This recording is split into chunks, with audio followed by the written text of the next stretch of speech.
sa galit, eto po si Senator Jinggoy Estrada nang muli po niyang sagutin na eto po mga paratang neto po si Hernandez, anya pinamukha umano silang masama neto po si Senator Joel Villanueva kahit pa man giit po niya na hindi po niya sisirain ang kanya pong pangalan. Saad pa ni Senator Estrada na ginagawa lamang po niya ang kanya pong trabaho bilang isang senadora at huhuliin po eto po mga masasamang kasapi po ng gobyerno para malinis ang pangalan. Handa daw po umanong pumirma eto po si Senator Estrada ng bank waiver at suriin ang kanya pong bank accounts. Narito po ang kanya pong bahagi ng pahayag. Nagbanggit si Diskaya, ilang congressman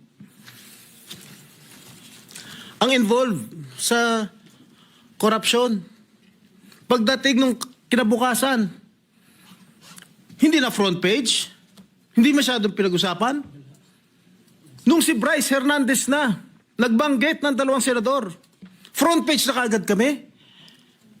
Kahit hindi totoo yung sinasabi niya, na walang basihan.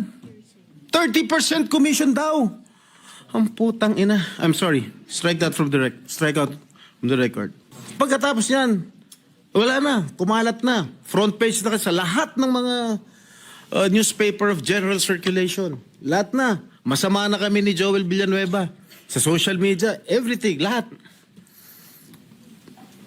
I've been there. Kaya pinag-iingatan ko pangalan ko. Why should I do such a thing, Mr. President? Why? I will never do such thing, Mr. President. Porket ba I'm actively participating in the Blue Ribbon Committee? Porket ba matapang ako magtanong? Ako na kaagad ang target nila?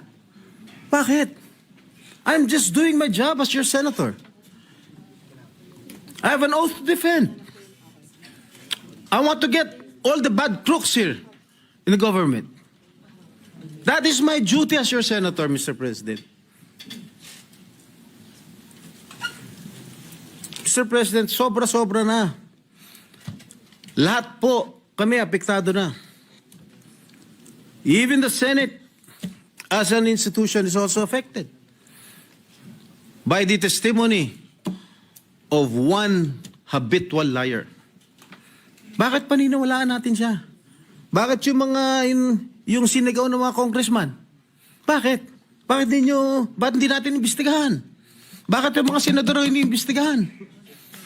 Ako, I'm open to an investigation. In fact, Mr. President, ngayon pa lang, kahit hindi pa nagko-comment sa Blue Ribbon. Yan mga kabombo, ito pong naging bahagi po ng pahayag ni Senator Jinggoy Estrada patungkol naman sa nasabi po nga usapin.